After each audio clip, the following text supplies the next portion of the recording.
the winter of 1597. The air in the capital city of Hansong was so cold, it seemed time itself had frozen in the ice crystals on the rooftops. But the cold gripping the streets was nothing compared to the icy terror in the royal courtroom. Here, at the center of hundreds of eyes, curious, spiteful, sympathetic, stood a man whose name once thundered across Korea, striking terror in enemies and hope in his people. This was Yi Sun-sin, but he wasn't wearing his admiral's robes, embroidered with golden dragons, the symbol of his power over the seas. His shoulders, used to the weight of armor, now bent under a disgraceful wooden yoke. His hands, which had led armadas of turtle ships to battle, were bound in crude iron. The man who had never lost a single one of his 20-plus naval battles, the genius whose tactics had saved the Joseon dynasty from annihilation, stood like a common criminal, accused of treason. The central dramatic paradox was revealed in all its absurd and cruel nakedness. The greatest hero had been betrayed by his king. A silent question hung in the freezing air, piercing the heart of everyone who dared to look. How? How did the dragon who protected the heavens end up in a cage built by those he defended? The answer wasn't simple. It wasn't found on military maps or in royal decrees. It was hidden in a labyrinth of human passion, in the poisonous fumes of courtly envy, and in the paranoid fear of a small man who happened to be on the throne. To understand how the invincible admiral could be demoted to a common soldier, we must go back to when the first clouds of war were gathering, and see the world that was doomed to create both the greatest hero and the greatest betrayal. To fully grasp the depth of Yi Sun-sin's tragedy, we must first look at the geopolitical chessboard of the late 16th century. East Asia was on the verge of colossal upheaval, and Korea, known as the Joseon state, was at the epicenter of the coming storm. For 2 centuries, the Joseon dynasty had ruled, relying on Confucian ideals of order, hierarchy, and enlightened rule. But by now, those ideals had faded, and the machinery of state was rusted from within. King Seonjo's court was not a unified force, but a snake pit of warring factions, the Eastern and Western, which, in turn, split into even smaller groups. These court factions fought an endless, bitter struggle not for the state's well-being, but for access to power, for positions, and for the monarch's favor. Military matters were despised as a job for the crude and uneducated, while true virtue was found in quoting classics and weaving elegant intrigues. The army was weak, its command incompetent, and coastal defenses existed mostly on paper. Korea was like a ripe fruit, rotting from the inside, waiting defenselessly to be picked, and the one who coveted that fruit was gathering strength in the east. In Japan, after a century of bloody civil wars known as the Sengoku period, a man of low birth but limitless ambition had come to power. Toyotomi Hideyoshi, having united the country with iron and blood, he now looked overseas. His grand plan was to conquer China and India, creating the greatest empire in history. Korea was merely a stepping stone on that path, a springboard for the leap, as he called it.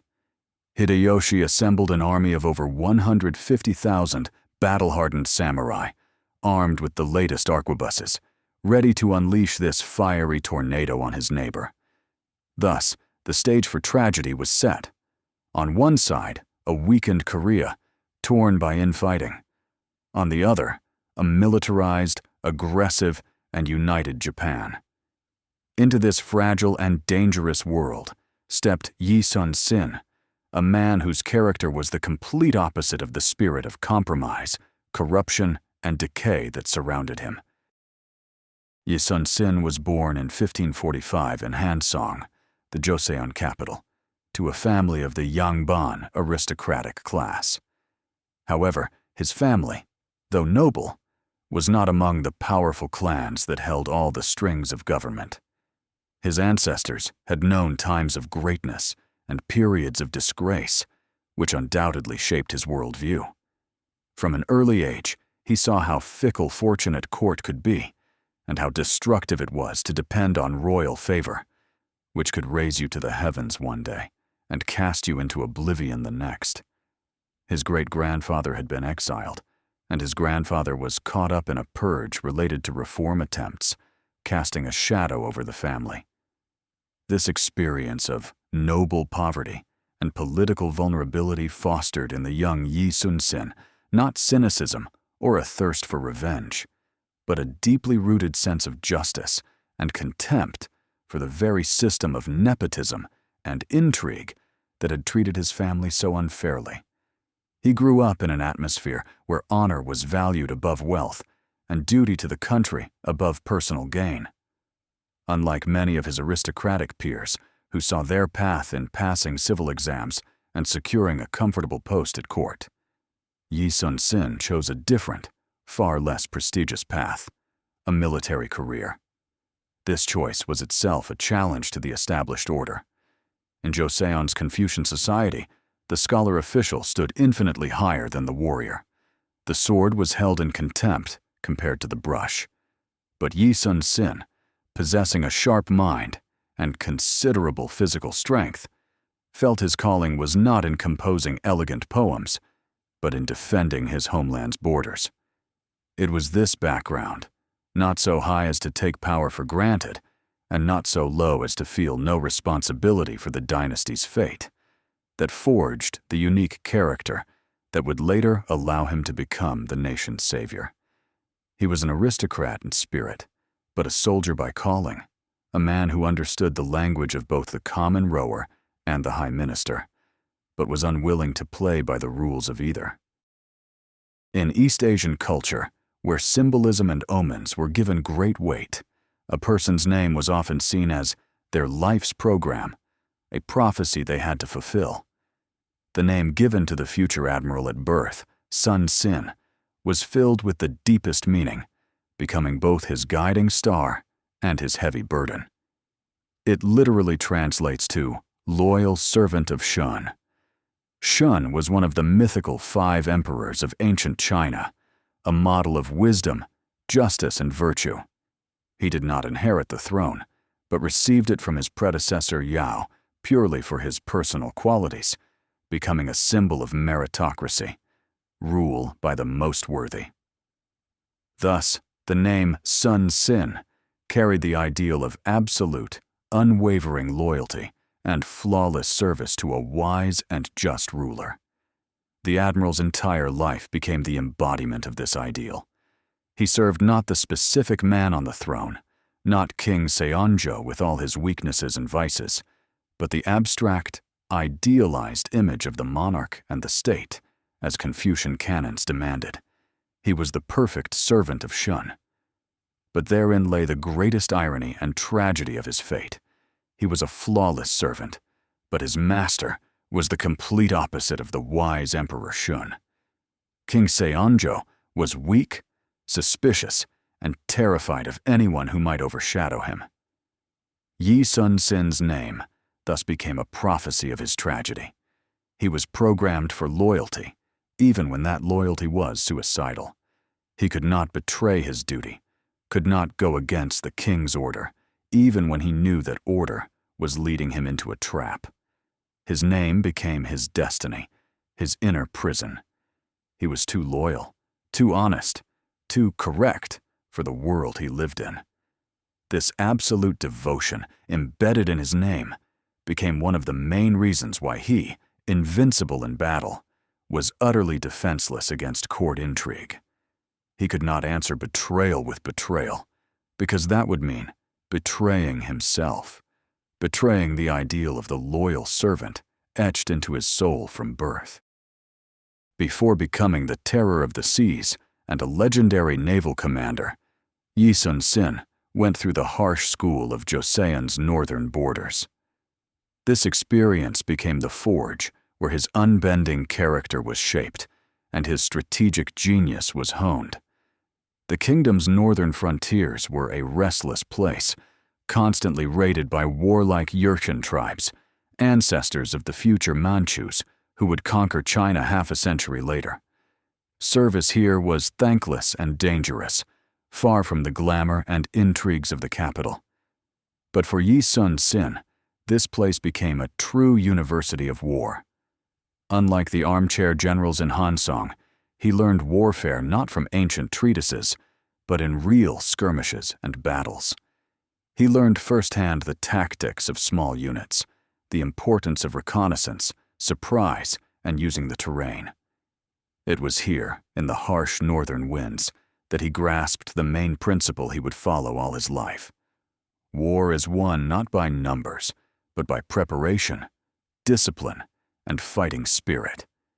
He saw how incompetent commanders, who got their posts through connections, wasted their soldiers in pointless attacks, and it disgusted him.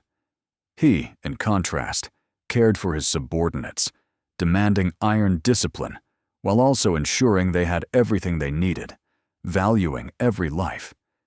He personally inspected weapons, participated in training, and shared all the hardships of campaign life with his soldiers. This earned him a reputation as a strict but fair commander, whom men were ready to follow into fire and water. Moreover, it was in the north that he first encountered the systemic corruption eating away at the army and the state. He saw how supplies were stolen, how posts were bought and sold, how reports were falsified for rewards. And he did not stay silent. His directness and unwillingness to tolerate lawlessness made him many enemies among high-ranking officials, who saw him as a dangerous upstart, unwilling to play by the established rules. Thus, the years on the northern border were not just a stage in Yi Sun-sin's military career. It was the period his personality was formed, when his innate sense of duty and justice was tempered in the crucible of real combat and clashes with a rotten system, preparing him for the greatest test of his life. The first deep scar left on Yi Sun-sin's soul from his clash with the state machine came long before the Imjin War and his great victories. This episode, during his service on the northern border, was an ominous prophecy, foretelling his entire future in miniature. In 1587, while commanding a border fort, Yi Sun-sin was caught in an intrigue orchestrated by his direct superior, General Yi Il. This general, an ambitious but utterly incompetent man, decided to conduct a showpiece operation against the Jurchens to curry favor with the court.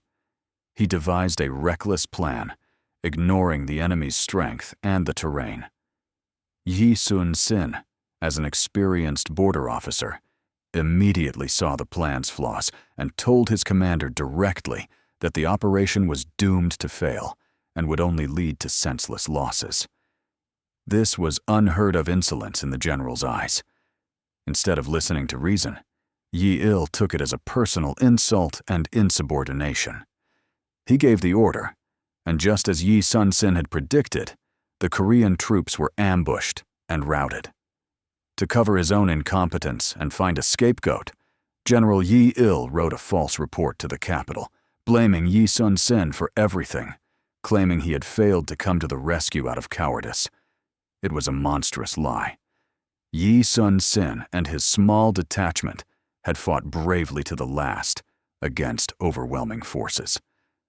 But the system was built so that the word of a general with court connections weighed more than the facts. Yi Sun-sin was arrested, stripped of his rank, and subjected to humiliating interrogation. He was sentenced to death, and only the intervention of influential friends who knew his valor allowed the execution to be commuted to demotion to a common soldier. For the first time, he experienced the full weight of the paradox that would haunt him for the rest of his life. His competence and honesty were seen as a threat, and his greatest valor was punished as a crime. This first experience of demotion was a bitter lesson. He realized he had two enemies in this war: the external one, the Jurchens and the Japanese, and an internal one, far more insidious and dangerous, a system built on lies, envy, and incompetence. To understand why Yi Sun-sin, despite all the humiliations and betrayals, continued to fight for his country, one must look into the very essence of his personality, his internal moral compass. His primary, all-consuming motivation was not the search for glory, not the thirst for power, and not the desire for wealth, all things that drove most men of his class. His sole engine was an almost fanatical, religious sense of duty. In the Confucian value system he was raised in, the highest virtue was loyalty, a son's loyalty to his father, a wife's to her husband, and above all, a subject's loyalty to his sovereign and state. For Yi Sun-sin, these were not empty words from ancient books. They were the core of his being. He genuinely believed his life did not belong to him, but to the people of Joseon, and his sole purpose was to protect this land and these people to his last drop of blood. This idea of service was absolute, independent of circumstances. It didn't matter who sat on the throne, a wise ruler or a cowardly paranoid. It didn't matter if his merits were valued or if he was thrown in prison. His duty remained unchanged. This was his so-called inner demon, his complete inability to maneuver politically or compromise his conscience. He was as straight as a drawn bowstring and didn't know how to bend. When he saw incompetence, he called it incompetence, even to a general's face. When he saw corruption, he fought it, making powerful enemies. In courtly circles, where survival depended on the ability to weave intrigues, to flatter, and to betray at the right time, Yi Sun-sin was a foreign element. He did not understand and despised that world. His world was the deck of a warship, where everything was decided not by nobility and connections, but by skill, courage, and discipline. This integrity, this crystal honesty, made him an invincible admiral. His men believed in him implicitly because they knew he would never betray them or send them to a pointless death. But this same trait made him utterly defenseless in a political fight. He couldn't lie, he couldn't bribe, he couldn't make a deal with scoundrels for his own safety. He was a warrior, not a politician, and that is precisely why the system, run by politicians, eventually devoured him. In 1591, as the threat of a Japanese invasion became ever more apparent, Yi Sun-sin, thanks to the protection of his friend, Prime Minister Ryu Seong-ryong, received a key appointment. He became the commander of the left fleet of Jeolla Province. This province, in the southwest of the Korean peninsula, was of strategic importance. It was the shortest sea route for supplying the Japanese army that would be advancing north toward China. Upon arriving at his post, Yi Sun-sin found the fleet entrusted to him in a horrifying state, a mirror image of the entire country. The ships were dilapidated, the weapons rusty, discipline was non-existent, and the men were completely unprepared for war. Anyone else in his place would have written a few flowery reports to the capital and continued to do nothing. But Yi Sun-sin was cut from a different cloth. He immediately launched a flurry of activity that seemed eccentric and overzealous to those around him. He started with the most important thing: the men. He introduced iron-fisted, almost draconian discipline, punishing the smallest infractions, but at the same time personally attended to the needs of every sailor and soldier, ensuring timely pay and quality provisions. He stopped the pointless drills and began constant exercises that simulated real combat conditions. He forced his officers, accustomed to leisure, to personally participate in training and to study naval warfare inside and out. At the same time, he initiated a massive program to repair old warships and build new ones. The pinnacle of his engineering mind was the improvement of the Geobukseon, or turtle ship. It was a unique vessel, with no equivalent in the world. Its upper deck was completely covered with iron plates and sharp spikes, making it impossible to board. A powerful dragon-head bow spat poisonous smoke, and numerous cannons on its sides allowed it to deliver devastating fire. While endless debates and intriges continued in the capital, in the quiet province of Jeolla, Yi Sun-sin was secretly forging the sword that would soon become Korea's only shield. He did this not on orders from above, but by the command of his inner sense of duty, because he, unlike the court politicians, clearly saw the approaching storm and understood that it could only be met on the deck of a well-prepared warship. In the spring of 1592, the storm Yi Sun-sin had long foreseen finally broke. A massive Japanese armada, carrying over 158,000 elite warriors under Toyotomi Hideyoshi's best generals, crossed the Korea Strait and landed near Busan. The Imjin War had begun, one of the bloodiest and most destructive conflicts in Korean history. The Japanese, armed with thousands of arquebuses and hardened in the crucible of a century of civil war, were virtually invincible on land. Their advance into the country was like a wildfire, consuming everything in its path. The Joseon Land Army, unprepared, poorly armed, and led by incompetent generals, was crushed in a series of lightning-fast battles. Discipline collapsed, soldiers fled, and commanders surrendered or died. In less than 20 days, the Japanese troops swept from the south to the north and captured the capital, Honsong. King Seonjo, the personification of the state, fled in panic with his court toward the Chinese border, abandoning his people to their fate. It seemed that the history of independent Korea had come to an end. The state had effectively ceased to exist, its institutions paralyzed, its territory occupied. In this atmosphere of universal despair and collapse, the only force that remained combat effective and had the will to resist was the Jeolla Province Fleet under the command of Yi Sun-sin. While the entire country plunged into chaos, his sailors and soldiers maintained iron discipline. His ships were in full combat readiness, and his storehouses were full of provisions and weapons.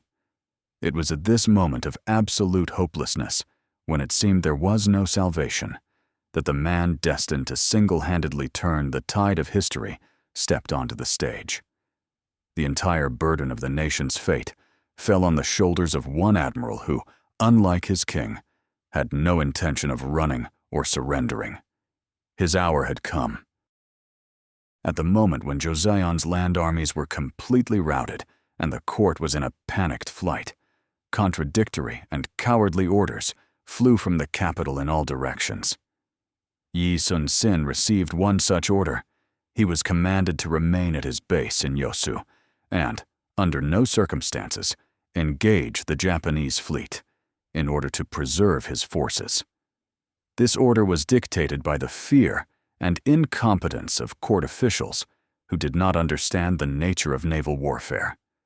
Yi Sun-sin, however, understood perfectly well that the Japanese army on land was completely dependent on supplies of provisions, reinforcements, and ammunition delivered by sea. To destroy the Japanese fleet meant to cut the artery feeding the land army and condemn it to starvation. To sit idly by and wait for the enemy to permanently establish themselves in the country was, to him, equivalent to treason. And so he made the decision that defined the entire course of the war. He disobeyed the order. Assembling his fleet, he sailed out to meet the enemy. The first clash occurred off the coast of Okpo. The Japanese, who had met no resistance at sea thus far, were completely confident in their invincibility. Their transport ships were anchored, and their crews were busy plundering coastal villages. The appearance of the Korean squadron was a complete surprise. Yi Sun-sin, using his advantage in artillery, unleashed a barrage of fire on the enemy, giving them no time to even recover. The Japanese ships, built for boarding combat rather than artillery duels, burst into flames one after another. Within hours, the Korean fleet destroyed dozens of enemy vessels without losing a single one of its own. The victory at Okpo had colossal psychological significance. It was the first Korean victory since the war began, the first ray of hope in the impenetrable darkness of defeat. News of it spread instantly across the country, breathing new will to resist into the people and sparking a guerrilla movement. And for Yi Sun-sin, it was confirmation that his strategy was correct. But by winning against the external enemy, he had simultaneously taken another step toward a future conflict with the internal one. He had shown that his judgment and his resolve were superior to royal decrees. After the triumph at Okpo, Yi Sun-sin did not rest on his laurels. He knew the first victory was just the beginning of a long and grueling fight. The Japanese command, enraged by the Korean fleet's daring raid, threw their best forces against him under their most experienced admirals. The decisive battle that would determine who ruled the sea took place in July 1592 near Hansen Island. The Japanese fleet, numbering over 70 ships, was significantly larger than Yi Sun-sin's squadron. In an open battle, where the Japanese could use their numerical advantage in board, the Koreans had little chance. And so, Yi Sun-sin demonstrated the full depth of his tactical genius. He decided to lure the enemy into a trap. The narrow strait in front of Hansen Island was perfect for this. The admiral sent a small vanguard forward with orders to attack the Japanese and then immediately begin a feigned retreat, luring them into the strait. The Japanese, thirsting for revenge and confident in their superiority, swallowed the bait and gave chase. When their fleet was drawn into the narrow space, where the ships bunched up and lost their freedom to maneuver, a surprise awaited them. At Yi Sun-sin's signal, the main body of the Korean fleet, which had been hiding behind the island, emerged from the ambush and formed a semicircle, catching the Japanese armada in a pincer. This formation, designed by Yi Sun-sin himself, became known as Hagik-jin, or the Crane's Wing. The Korean ships, without closing in, began to methodically gun them down with their long-range cannons. The Japanese were caught in a kill box. Their ships could neither advance, nor retreat, nor maneuver. It was not a battle, it was a slaughter. Nearly 60 Japanese ships were sunk or captured. The Japanese commander was killed. The Korean fleet did not lose a single ship. The victory at Hansen was a strategic masterpiece, one of the greatest in world naval history. It completely changed the course of the war. The Japanese army on land lost its greatest advantage, dominance at sea. The path for reinforcements and supplies was cut. Toyotomi Hideyoshi's grand plan to conquer China had collapsed. Korea was saved. And the name Yi Sun-sin became a legend. But it was this very legend, this blinding light of his glory, that cast the dark shadow in which the seed of betrayal began to grow. In the epic drama of Yi Sun-sin's life, as in any great tragedy, the key roles were played not only by armies and fleets, but also by the individuals surrounding the hero. Two figures stand apart, like two poles, personifying the forces of light and darkness that fought for the nation's soul and the admiral's fate. On the side of light was Ryu Seong-ryong, who held the post of prime minister. He was one of the few truly wise and far-sighted statesmen at King Seonjo's court. Ryu Seong-ryong was not only a personal friend of Yi Sun-sin since childhood, but also his main protector. It was he who, seeing Yi's extraordinary talents and foreseeing the war, pushed for his appointment to the key post of fleet commander. Throughout the war, Ryu Seong-ryong was the voice of reason in the capital, his guardian angel. He defended the admiral from the attacks of his enviers, justified his bold and risky decisions to the king, and did everything possible to supply the fleet. Without his support, Yi Sun-sin would likely have been removed from his post long before his great victories. But if Ryu was his shield, His sword, aimed at his back, was Admiral Won Gyun. This man was Yi Sun-sin's complete opposite. As commander of the Right Fleet of Gyeongsang Province, Won Gyun was incompetent, yet incredibly ambitious and envious. At the very beginning of the war, he had lost almost his entire fleet and fled in disgrace, while Yi Sun-sin was winning victory after victory. This difference in their success ate at Won Gyun's soul like acid. Instead of learning from his brilliant colleague, he hated him with a burning passion. Won Gyun became the center of gravity for all of Yi Sun-sin's enemies at court. He wrote endless reports to the capital in which he claimed Yi's achievements as his own, while accusing Yi himself of cowardice, inaction, and overwhelming pride. He became the perfect tool in the hands of the court faction that saw Yi Sun-sin's growing popularity as a threat to their own position. It was this poisonous tandem, a cowardly king, an envious admiral, and corrupt courtiers, that began to spin the web of intrigue that would eventually trap the great commander. The turning point that set in motion the fatal mechanism of Yi Sun-sin's fall did not happen on the battlefield, but in the silence of the admiral's cabin, where he had to choose between an order and his duty. After a series of crushing defeats at sea, the Japanese command changed tactics. They realized they could not defeat Yi Sun-sin's fleet in a fair fight. So, they decided to remove him from the board through cunning.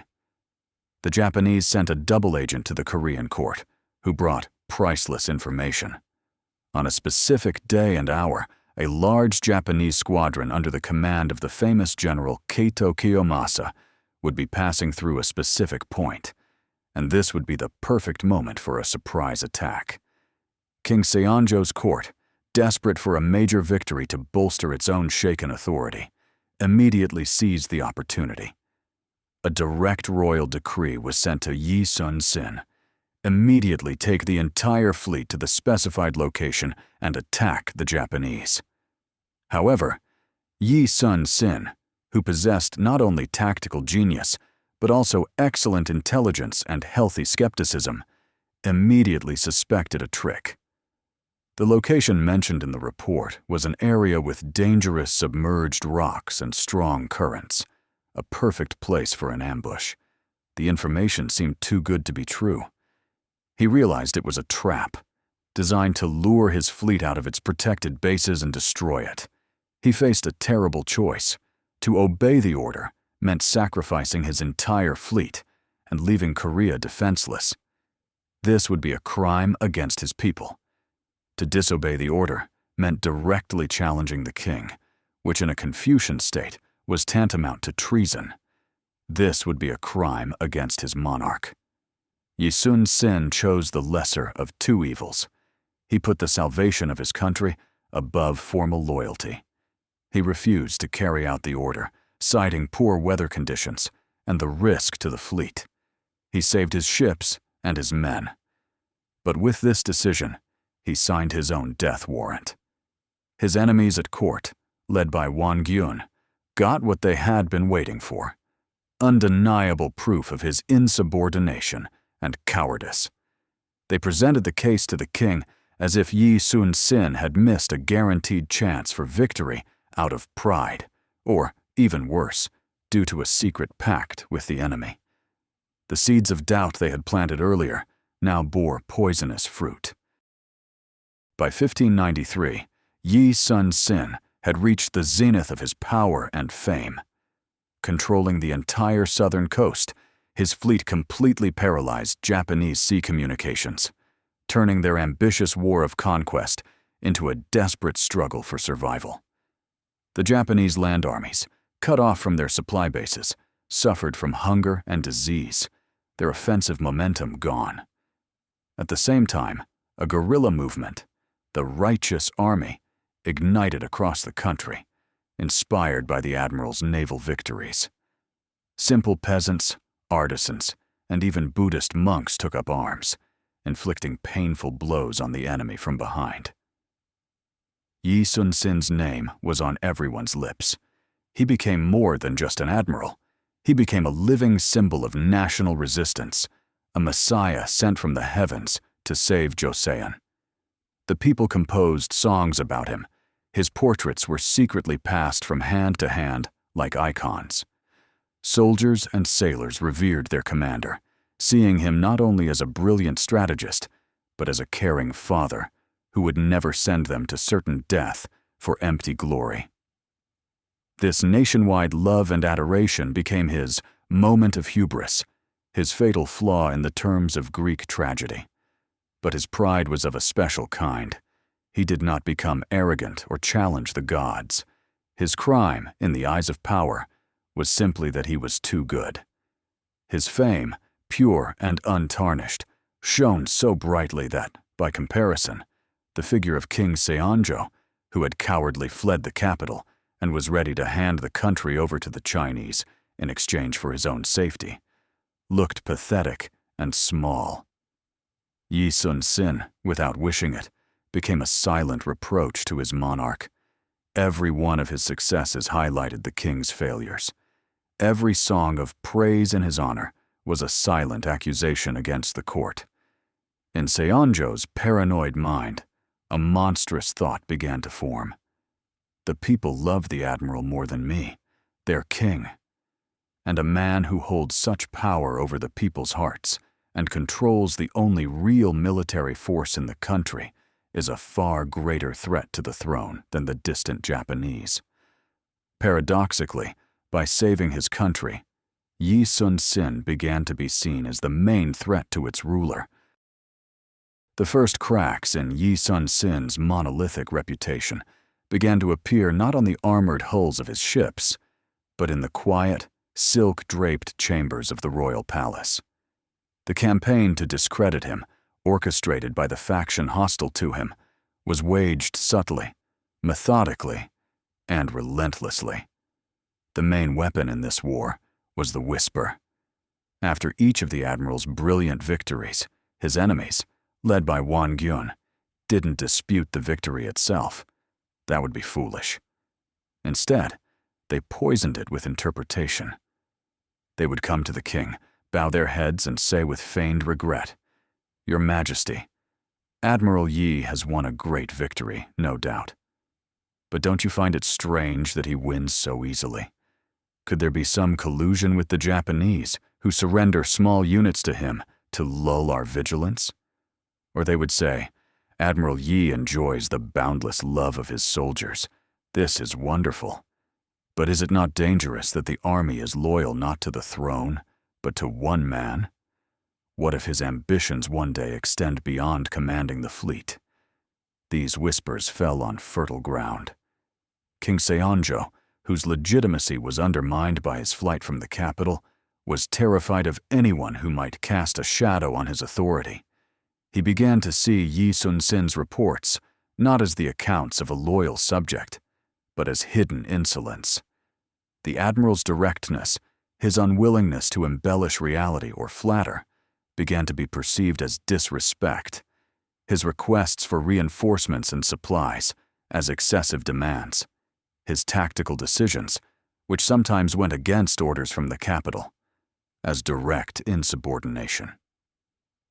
Won Gyun, meanwhile, flooded the court with letters complaining of Yi Sun-sin's arrogance, his unwillingness to cooperate and share the glory. He created an image of a stubborn, power-hungry, and dangerous man who was acting on his own, ignoring the central government. Gradually, an atmosphere of suspicion and distrust thickened around the admiral. He was still a hero in the eyes of the people, but in the eyes of the king, he was slowly but surely turning into an enemy. It was only a matter of time before this hidden hostility burst into the open. The fatal act that finally sealed Yi Sun-sin's fate and pulled the trigger on his downfall was a brilliant and insidious operation by Japanese counterintelligence. The Japanese strategists, led by Konishi Yukinaga, understood perfectly well that their main enemy was not the Korean army, but a single man, Admiral Yi. After studying the political situation at the Joseon court, They found his Achilles heel, the king's deep distrust of his best commander, and they decided to strike right at that point. A cunning plan was devised. The Japanese recruited a Korean official named Yoshira, who served as a double agent. Through him, they began to leak supposedly valuable intelligence to the Korean court. After several successful tests on minor operations, Yoshira gained the full trust of the king and his circle, and then the Japanese threw in the main bait. Yoshira reported that one of the most famous and brutal Japanese generals, Kato Kiyomasa, would soon arrive in Korea with a large fleet, and he, Yoshira, knew the exact route and time of his passage. This was a unique opportunity to destroy a key enemy commander. The court was ecstatic. A royal decree was immediately drafted, ordering Yi Sun-sin to take his entire fleet, sail into the open sea, and ambush Kato's squadron. But the entire plan was a magnificent bluff. Kato Kiyomasa wasn't sailing anywhere. The Japanese had deliberately chosen an area with extremely difficult navigation for the ambush, where the Korean fleet would be very vulnerable. Their calculation was diabolically simple and had two possible outcomes, both of which were wins for them. Option 1. Yi Sun-sin obeys the order, leads his fleet into the trap, and the main Japanese armada waiting for him there destroys it. Option 2, which the Japanese considered even more likely, Yi Sun-sin, being a brilliant strategist, recognizes the trap and refuses to obey the order. In that case, he will be accused of insubordination and treason, and the Korean king will remove his own invincible admiral. Yi Sun-sin, just as the Japanese had calculated, chose the second option. He saved his fleet, but doomed himself. The fatal act was committed. The mousetrap had snapped shut. When Yi Sun-sin's report of his refusal to obey the order reached the capital, a storm erupted at court. His enemies now held a trump card they could only have dreamed of. The situation was presented to King Seonjo in the darkest possible light. Won-gyun and his supporters shouted from the rooftops that this was clear proof of treason. "Your Majesty," they said, "we gave him the chance to make history by destroying Kato Kiyomasa himself, and he refused out of cowardice. Or even worse, he is in league with Kato, his old enemy, and deliberately let him escape." These words were like balm to the king's soul. Seonjo, a weak and insecure ruler, had suffered from an inferiority complex all his life. He could boast neither of military talent nor of the people's love. Yi Sun-sin had both in abundance. In his heart, the king hated his admiral with the special, burning hatred that mediocrity always feels for genius. He envied his fame, feared his popularity, and was looking for any pretext to humiliate and crush him. And now, that pretext had arrived. The king faced a choice that exposed his entire petty and cowardly nature. On one side of the scale was common sense. Yi Sun-sin is the only competent naval commander in the country, the savior of the dynasty, and his word on military matters is probably worth more than the reports of a dubious spy.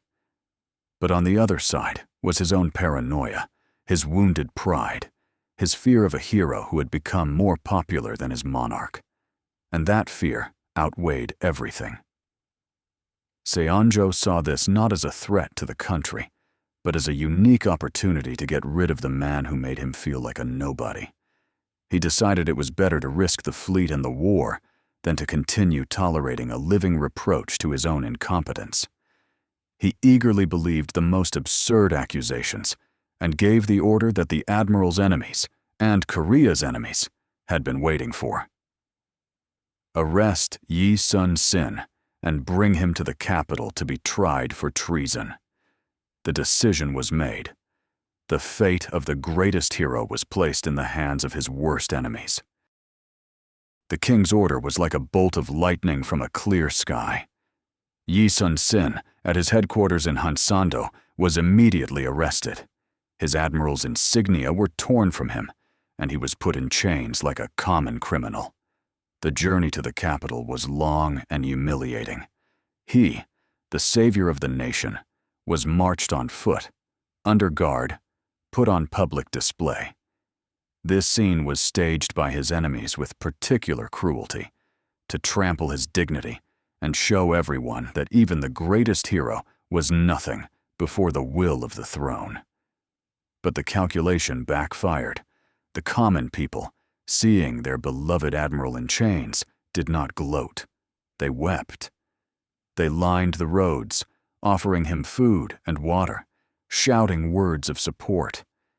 It was a silent but powerful expression of public opinion, but it could no longer change anything.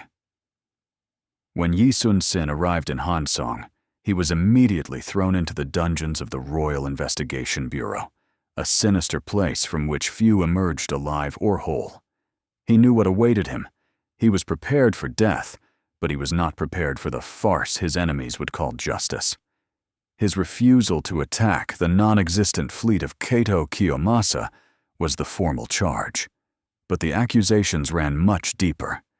He was accused not of a specific act, but of his very essence, his popularity, his independence, his genius. The prosecutors carrying out the king's will read absurd charges. You became arrogant with your victories and ceased to honor the throne. You deliberately spared the enemy to prolong the war and strengthen your own power. You gathered loyal men around you to commit mutiny. Every one of his virtues was twisted inside out and presented as a crime. His valor was called ambition, his caution, cowardice, his love for his soldiers, preparation for a coup. Yi Sun-sin bore it all with immense dignity. He calmly and reasonably refuted all the charges, explaining his military decisions. But he was speaking not to the judges, but to history, because he understood perfectly well. His fate was already sealed, and this trial was just a spectacle, necessary to give a veneer of legality to a sentence that had already been passed. The trial of Yi Sun-sin was not just a legal proceeding. It was an act of ritual humiliation, designed to destroy not only the hero's body, but his spirit. To beat a confession out of him for fabricated crimes, he was subjected to brutal torture. In the dungeons, they beat his legs with clubs, breaking his bones. They hung him and flogged him. They burned his body with hot irons. The torturers demanded one thing: that he admit his guilt, that he incriminate himself and his supporters, that he confirm he had truly plotted treason. For the king and his clique, this was critical. They didn't just want to execute the admiral. They needed to prove to the whole country that he was not a hero, but a traitor, and thus justify their own actions. But they miscalculated. They could break his bones, but not his will. Yi Sun-sin endured the inhuman suffering with the same stoic courage with which he faced enemy fleets. He remained silent or repeated the same thing. I am guilty only of failing to completely crush the enemy and bring peace to my country. Of treason, I am not guilty. His resilience infuriated his torturers. They couldn't understand where this tormented, broken body found such spiritual strength. The source of that strength was his internal code of honor, his absolute conviction in his own righteousness and the sanctity of his duty. He knew that if he gave in and incriminated himself, he would betray not only his own life, but the memory of his victories, the faith of his soldiers, and the hope of his people. He preferred to die with honor than to live a lie. News of the torture being inflicted on the national hero leaked out of the prison and caused a dull roar of anger among the people in the army. Even some courtiers, who had previously been silent, began to realize things had gone too far. Executing Yi Sun-sin could provoke an open rebellion. The system, in trying to devour its hero, was in danger of choking on him. While Yi Sun-sin was enduring torture in the dungeons, the few friends and supporters he had at court waged a desperate battle for his life. This movement was led by his old friend, Prime Minister Ryu Seong-ryong. Risking his own career, and even his life, he used all his influence to get through to the king. He didn't try to dispute the admiral's guilt. That would have been suicide, as it would mean defying the monarch's will. Instead, he appealed to the king's pragmatism and sense of self-preservation. In his memos, he wrote, "Your Majesty, even if Admiral Yi made a mistake, his past services to the state are immense.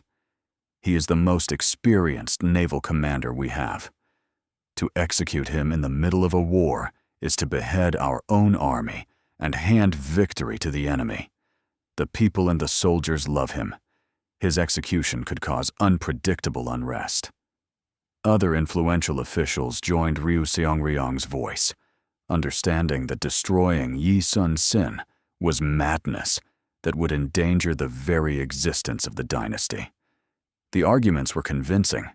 King Seonjo, though he hated Yi Sun-sin, was not a complete idiot.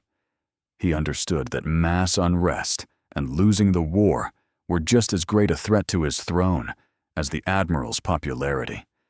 He was trapped in a cage of his own making. Executing Yi Sun-sin was dangerous, but forgiving him, and thus admitting his own mistake, was impossible for his wounded pride. And so, a truly diabolical compromise was found, a decision that would satisfy the king's thirst for revenge while keeping the admiral alive for possible future use. The death sentence was commuted, but instead of a pardon, a punishment followed that, for a man of honor like Yi Sun-sin, was perhaps worse than death itself. He was stripped of all his ranks, titles, and merits. His name was erased from the lists of heroes. He was officially demoted to the rank of a common soldier. The sentence was carried out immediately. From the tortured, barely standing Yi Sun-sin, the last remnants of his officer's uniform were torn, and he was dressed in the rough fatigues of a simple infantryman. The greatest naval commander in Korean history, a genius whose victories would be studied for centuries, was turned into a nameless number on the army rolls. The paradox had reached its highest, most absurd point. The man who had commanded fleets and decided the fates of nations now had to obey the orders of petty officers young enough to be his grandsons. He was sent south to the army under General Gwon-yul to atone for his guilt with blood as a common soldier. This humiliation was designed with specific cruelty. The king and his clique didn't just want to punish Yi Sun-sin. They wanted to break him, to trample his pride, to make him believe in his own worthlessness. But again, they miscalculated. Yi Sun-sin accepted this blow of fate with the same unflappable dignity. He arrived at the army camp and, without a word about his past, began to perform the duties of a private. He cleaned weapons, stood guard, dug trenches. The soldiers and officers, who just yesterday had prayed to him as a god, now looked at him with a mixture of awe, pity, and shame. General Gwon-yul himself, understanding the absurdity of the situation, treated him with enormous respect, informally consulting him on strategy and trying not to burden him with heavy labor. But formally, Yi Sun-sin was a nobody. This period of his life became his darkest, but also his most revealing. He proved that his greatness lay not in titles and ranks, but in his inner core. Even in a common soldier's uniform, humiliated and insulted, he remained Yi Sun-sin, a man of duty, ready to serve his country in whatever capacity fate assigned him. And in the meantime, new, even more terrible clouds were gathering over Korea. The system, having gotten rid of its savior, gladly gave his position to his complete opposite. A vacuum never lasts. As soon as the post of Commander-in-Chief of the Joseon Fleet was empty, it was immediately filled by the man who had done the most to cause Yi Sun-sin's fall, his eternal rival, Admiral Won-gyun. For the court, this was a logical decision. Won-gyun was the complete opposite of his predecessor, and that was precisely what they valued in him. If Yi Sun-sin was cautious and methodical, Won-gyun was reckless and promised the king quick, resounding victories. If Yi was independent and stubborn, Won-gyun was obsequious and ready to carry out any order from the capital, no matter how foolish. He was the perfect pocket admiral for a weak and insecure monarch. Having gained the power he had so long craved, Won-gyun immediately began to establish his own rules, which were a mirror image of his character. First, he set about destroying Yi Sun-sin's legacy. He disbanded the intelligence network, deeming it unnecessary. He replaced Yi's experienced, loyal officers with his own incompetent but loyal cronies. The iron discipline that Yi Sun-sin had built for years collapsed. Won-gyun encouraged drunkenness and debauchery, trying to win cheap popularity with the sailors. He harshly punished anyone who dared to speak of the former commander. The fleet, which under Yi Sun-sin had been a fine-tuned, lethal machine, was visibly turning into an ungovernable, demoralized mob. Won-gyun, blinded by envy and a desire to surpass his predecessor's fame, craved one thing: a great battle, where he could win a decisive victory and write his name into history forever. And the court constantly pushed him toward this, demanding immediate and decisive action. The Japanese, who were now fully aware of the change in command and the state of the Korean fleet, waited patiently, setting their trap. The triumph of mediocrity was complete, but it would not last long. The clock was already ticking down to an inevitable catastrophe. Won-gyun, goaded by orders from the capital and his own vanity, decided the time for a decisive blow had come. He gathered the entire combined Joseon fleet, over 160 warships, including the precious turtle ships, everything Yi Sun-sin had spent years building and perfecting, and led this huge armada straight for the main Japanese naval base at Busan. It was an act of suicidal madness. Yi Sun-sin had always avoided attacking well-fortified enemy ports, preferring to destroy the enemy in open seas or narrow straits, using his tactical advantage. But Won-gyun wanted to do the exact opposite, to prove he was braver than his predecessor. The Japanese fleet, led by the experienced Admiral Todo Takatora, was fully prepared for the attack. They allowed the Korean fleet to approach, then unleashed a devastating barrage from coastal batteries and their own ships. The Korean attack faltered. They suffered heavy losses and were forced to retreat.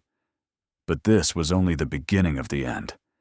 The demoralized Korean fleet began a disorderly retreat. At that moment, a sudden storm hit them, completing the rout. Ships were scattered across the sea, many smashing against the rocks. Won-gyun completely lost control of the fleet. The remnants of the once mighty armada took shelter in the narrow Chilcholyang Strait to wait out the storm and regroup. But the Japanese gave them no such chance. They blockaded both exits of the strait and began the systematic annihilation of the Korean fleet. What followed was not a battle, but a slaughter. Deprived of the ability to maneuver, demoralized and leaderless, the Korean ships became easy prey for the Japanese. They were shot with cannons, boarded and burned. Won-gyun himself, showing complete incompetence and cowardice, abandoned his flagship and tried to flee to shore, where he was killed by Japanese soldiers. The catastrophe was absolute. The consequences of the Battle of Chilcholyang were apocalyptic. In a single day, Korea lost virtually its entire navy. Of the more than 160 ships that had entered the strait, only a pathetic dozen managed to escape under the command of Admiral Bai Seol, who had realized the hopelessness of the battle at the very beginning and decided to break through. The rest of the fleet, the nation's pride and its main shield, was destroyed. Tens of thousands of experienced sailors and officers, the flower of the Korean Navy, were dead or captured. The legendary turtle ships, which had struck terror into the enemy, lay at the bottom of the strait. The price for betraying Yi Sun-sun and elevating Won-gyun was not just high, it was unthinkable. With the fleet's destruction, the sea was now open to the Japanese. Nothing stopped them from pouring new troops into Korea, supplying their army, and conducting landings anywhere on the coast. The second phase of the Japanese invasion began with a stunning success. Japanese forces once again flooded southern Korea, capturing province after province, spreading death and destruction. The country, which had just begun to recover from the first blow, was once again on the brink of total annihilation. News of the Chilcholyang disaster reached the capital and threw the court into a state of shock and panic.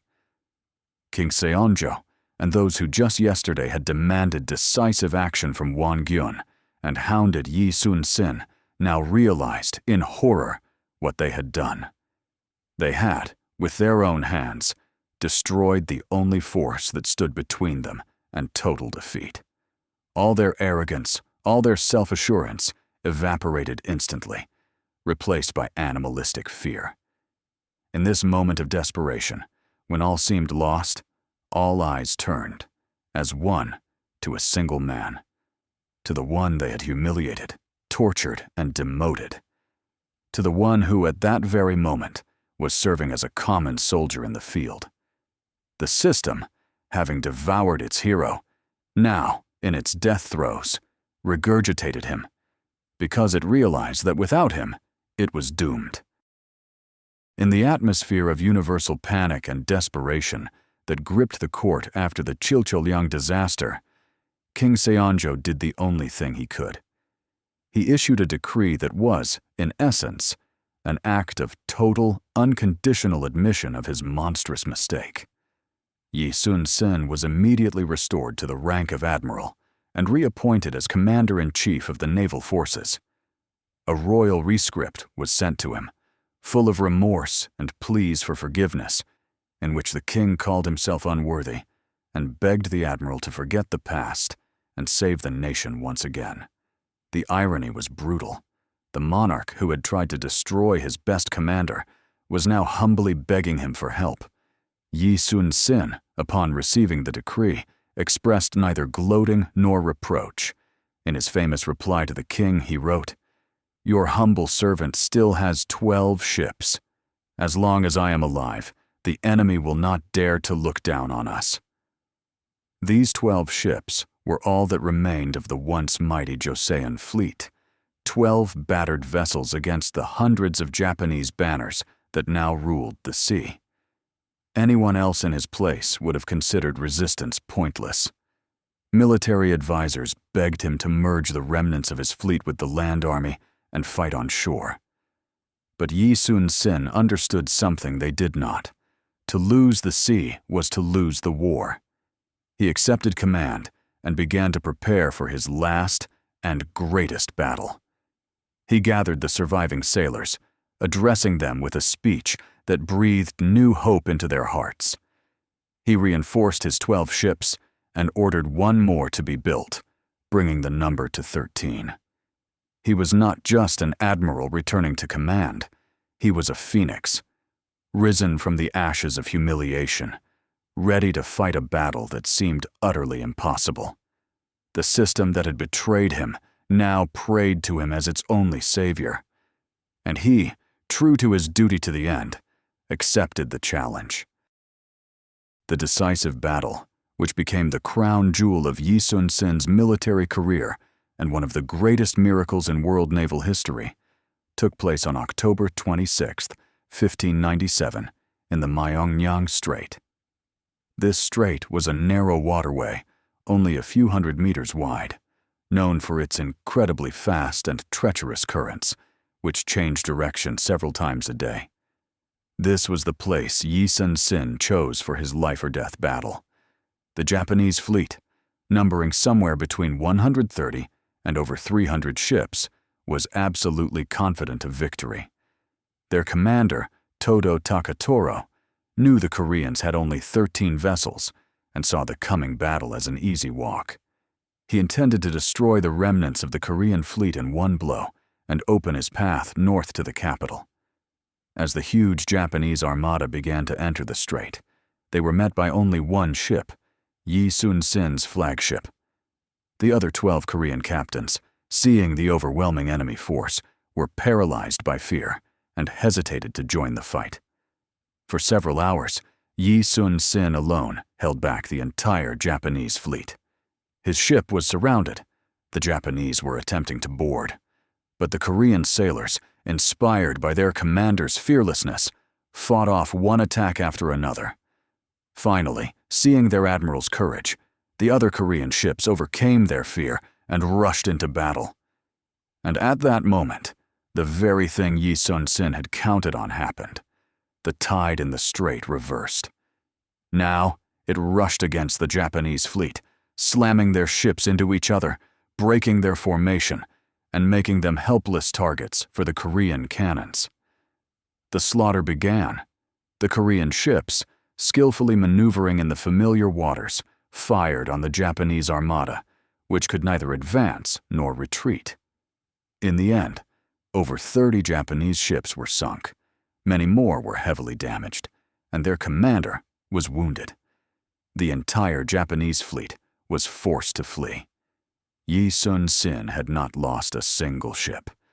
This was not just a victory, it was a miracle, a triumph of spirit and genius over brute force. The victory at Myeongnyang once again turned the tide of the war, stopped the Japanese offensive, and saved Korea from final collapse. The admiral who had been written off had proven once again that for him nothing was impossible. The miracle at Myeongnyang finally broke the Japanese fighting spirit and marked the beginning of the end of the 7-Year War. The following year, 1598, Toyotomi Hideyoshi died, and the Japanese troops were ordered to evacuate from Korea. Yi Sun-sin, now in command of a combined Korean-Chinese fleet, the Ming dynasty had joined the war on Joseon's side, was given the task of not letting the Japanese escape unpunished. He wanted to deal them one final, crushing blow to forever dissuade them from invading Korea. The final battle of the war took place in the Noryang Strait on the night of December 16th. It was a fierce and chaotic battle in the dark, with ships fighting at point-blank range.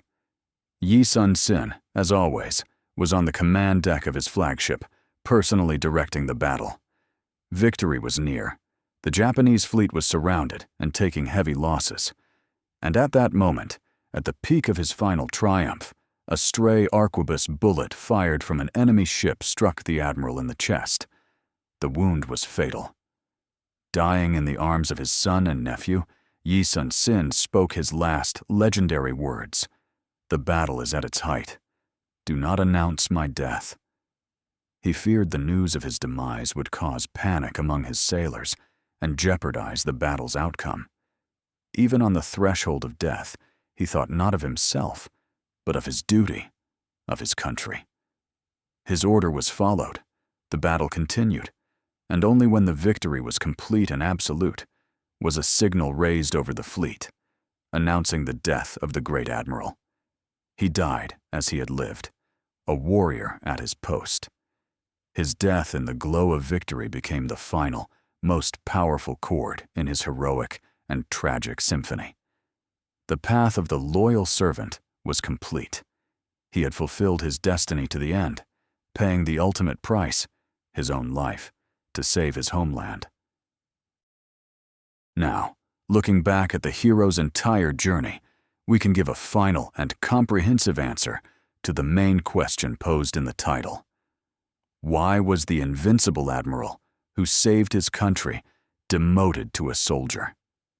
The answer lies not in the military sphere, but in the political and psychological one. Yi Sun-sin was a victim not of enemy cannonballs, but of the tragedy of his own competence. He was demoted not for his mistakes, which were virtually non-existent, but for his virtues, which were unbearable for the system he lived in. His military genius was so dazzling that by comparison, the incompetence of the court generals and the king himself became obvious and humiliating. His popularity with the people and the boundless love of his soldiers were seen by the throne not as an asset, but as a mortal threat. In King Seonjo's paranoid mind, the Admiral transformed into a potential usurper, a man who could overthrow the dynasty with a wave of his hand. His unbending honesty and refusal to participate in corrupt schemes and court intrigues made him an outsider and an enemy to the entire ruling elite, which lived by the laws of nepotism and betrayal. Ultimately, Yi Sun-sin was brought down by the fundamental conflict between the meritocracy he represented and the rotting aristocratic system. The system could not forgive him for being better, smarter, and more noble than it was. The king and his court preferred to risk losing the war to an external enemy rather than lose the power struggle to an internal hero.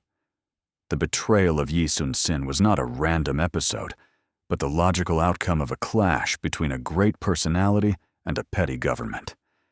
It was a classic tragedy in which greatness becomes a crime and virtue becomes cause for punishment. The paradox of his fate is the eternal paradox of any society that fears its heroes more than its enemies. The legacy of Yi Sun-sin extends far beyond the borders of Korean history, becoming a universal story of duty, genius, and the tragic clash between an individual and the system. In Korea itself, he has long ceased to be just a historical figure. He has become a national myth, the eternal guardian of the nation, whose name graces streets and squares, and to whom majestic statues are erected in the heart of Seoul. His image is the embodiment of the Korean spirit: resilience in the face of overwhelming forces, unbending will, and self-sacrifice for the homeland. For Koreans, he is not just an admiral, he is the nation's patron saint, a symbol that even in the darkest of times, one person can change the course of history. But his significance is not limited to the Korean peninsula. Military academies around the world, from Annapolis to Sandhurst, study his naval battles as models of tactical artistry. His Battle of Hansan, with its crane's wing formation, and the miracle at Myeongnyang are in every textbook on naval strategy. He stands in the same ranks as great naval commanders like Themistocles, Nelson, and Togo. However, his story is not just a lesson in military science. It is a profound philosophical meditation on the nature of power and heroism. It asks the eternal questions. What is true loyalty?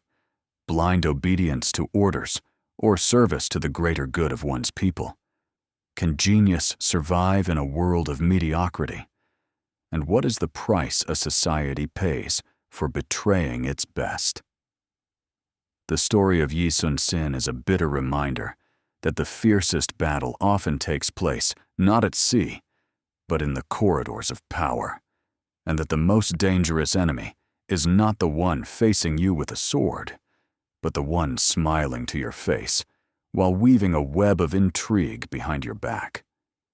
His life, full of triumphs and humiliations, victories and betrayals, remains an eternal lesson for all times and all peoples, leaving the audience with a deep and unsettling question. What would we have done in King Seonjo's place?